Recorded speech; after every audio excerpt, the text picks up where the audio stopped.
While the Allied armies lay like great engines poised on the left bank of the Rhine, day after day and night after night, the air forces went out.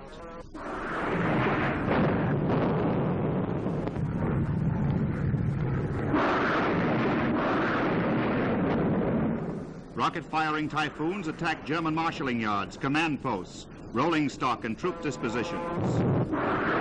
The onslaught reached heights of fury never equaled even in Normandy.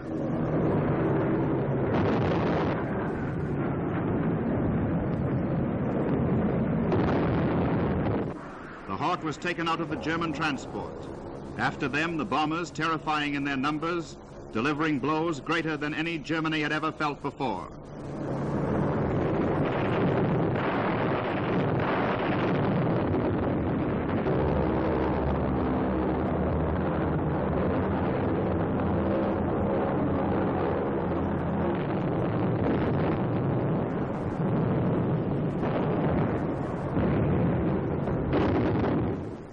This was the city of Würzburg. Remember Coventry, remember Rotterdam, remember Warsaw. The full horror of war returns to Germany.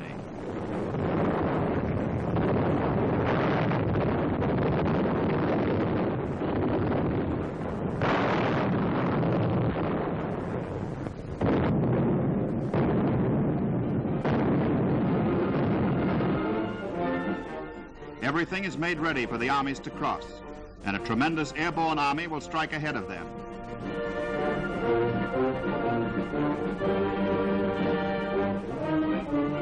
Into their gliders they load jeeps and guns, field pieces and munitions, whole regiments of equipment, for the airborne army may have to be self-sufficient for days until it is relieved.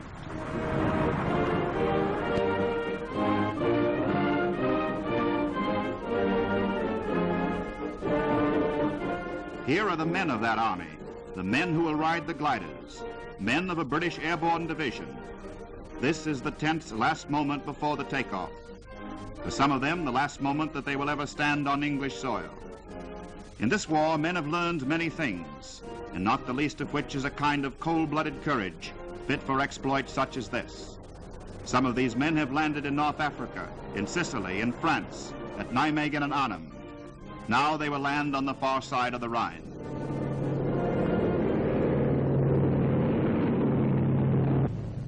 They are on their way.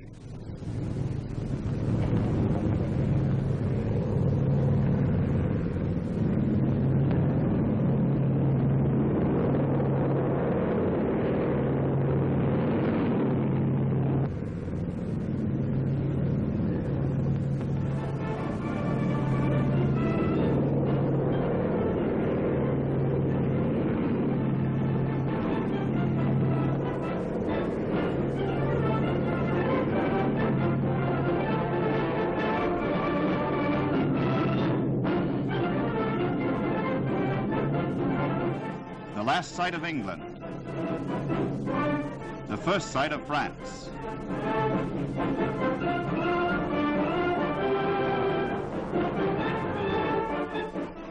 Paratroops. These are Americans on an airstrip somewhere in France. They too are going in on the great operation. The scale of this undertaking staggers the imagination, and yet all of it moves like some gigantic clockwork. Everything in its place at its proper time. But one plane cannot make it with its tremendous load.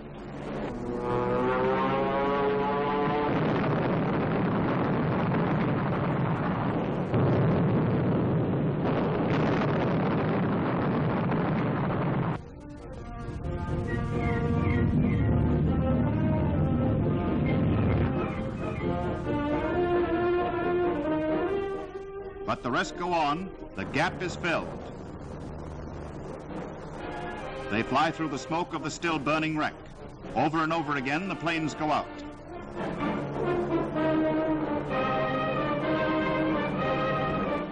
As the British, so their comrades, the American glider troops. Opposite Sainton and Wesel, the British will take the north and center, the Americans the southern flank.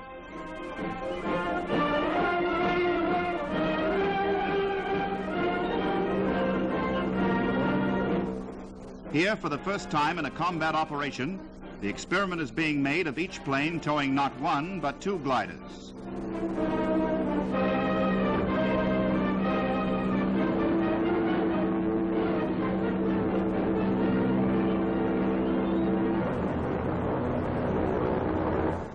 One high, one low, to avoid the risk of crashes in midair.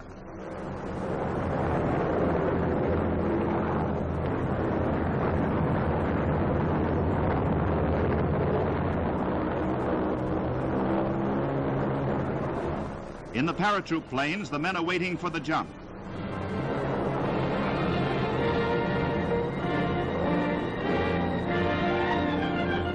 Here, too, an innovation. The men will go out both sides of the plane at once, and so land in tremendous force in just half the time it formerly took.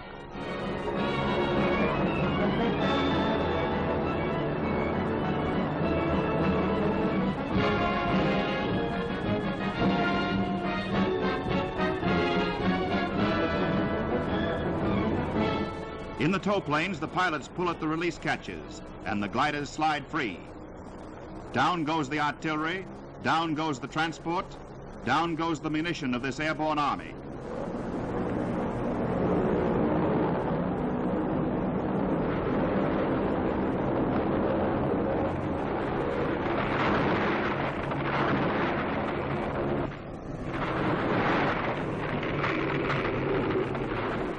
They are on the ground. They are beyond the Rhine. With one terrific blow, they have begun the last great battle in the West. Now they will unload, deploy, and drive forward for their objectives. The crossroads, the bridges, the strong points, which might hinder the land armies thrusting along behind them.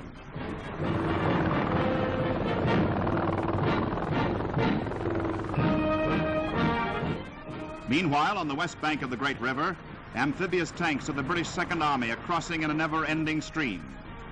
Like ungainly monsters out of some prehistoric age, they lumber down the muddy banks. A whole night of concentrated fire has wiped out the gun positions that might have stopped them.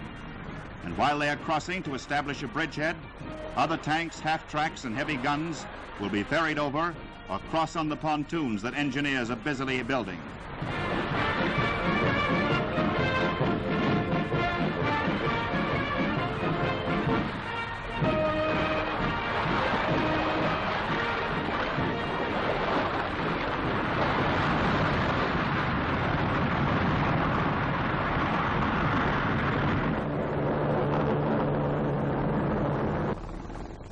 These are troops of General Simpson's 9th Army. This is part of the tremendous force that is breaking the German line in the West. Starting at 21 hours on the 23rd of March and continuing all through the night and following day, the reinforcements pour across. The enemy's river line is gone. His secondary positions are overrun. Into the broad Westphalian plain that stretches 260 miles to Berlin, the tanks and troops start driving forward. They have a rendezvous to keep with the Red Army, and they intend to be on time.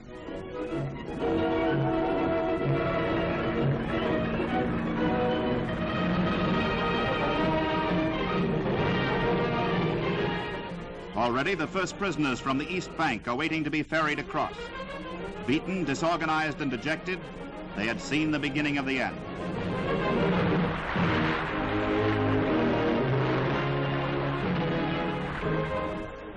And whom do they encounter in midstream but the irrepressible Prime Minister, who has come to see for himself?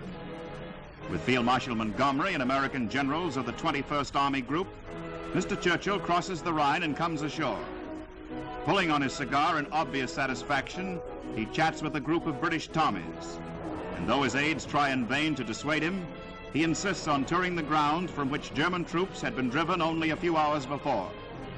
Shell and mortar fire landed not 50 yards away.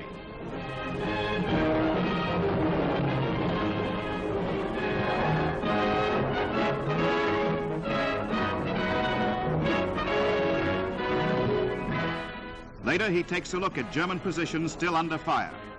With General Eisenhower, he watches the artisans of victory, who from east and west are driving the giant blows, speeding the hour the whole world has awaited for over 5 bitter years.